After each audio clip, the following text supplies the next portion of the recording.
احادیث نبوی۔ محمد بن عبداللہ بن قزاز نے جو مروہ کے باشندوں میں سے ہیں کہا، میں نے عبدن بن عثمان سے سنا کہہ رہے تھے، میں نے عبداللہ بن مبارک رضی اللہ تعالیٰ عنہ کو یہ کہتے ہوئے سنا، اسند سلسلہ سند سے حدیث روایت کرنا دین میں سے ہے، اگر اسند نہ ہوتا تو جو کوئی جو کچھ چاہتا کہہ دیتا۔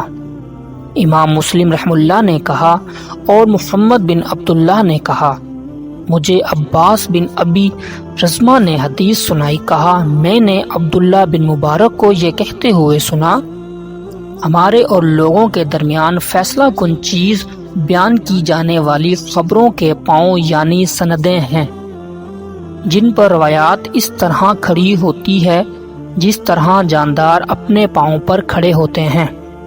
محمد بن عبداللہ بن قزاز نے کہا، میں نے ابو اسحاق ابراہیم بن عیسیٰ تلقانی سے سنا، کہا میں نے عبداللہ بن مبارک سے کہا، ابو عبد الرحمن وہ حدیث کیسی ہے جو ان الفاظ میں آئی ہے، نیکی کے بعد دوسری نیکی یہ ہے کہ تم اپنی نماز کے ساتھ اپنے والدین کے لیے نماز پڑھو اور اپنے روزوں کے ساتھ اپنے والدین کے لیے روزے رکھو۔ کہا عبداللہ بن مبارک نے کہا، یہ کس کی سند سے ہے؟ کہا میں نے عرض کی کہ یہ شہب بن خراش کی بیان کردہ حدیث ہے۔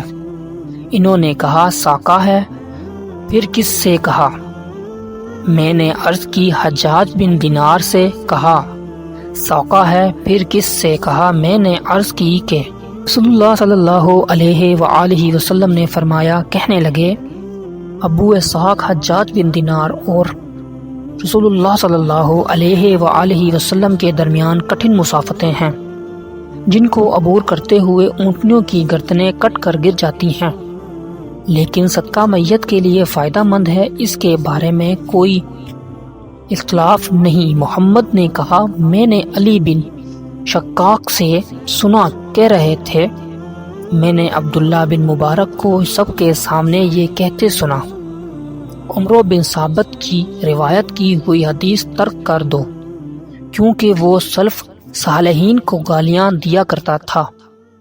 صحیح مسلم حدیث نمبر 32۔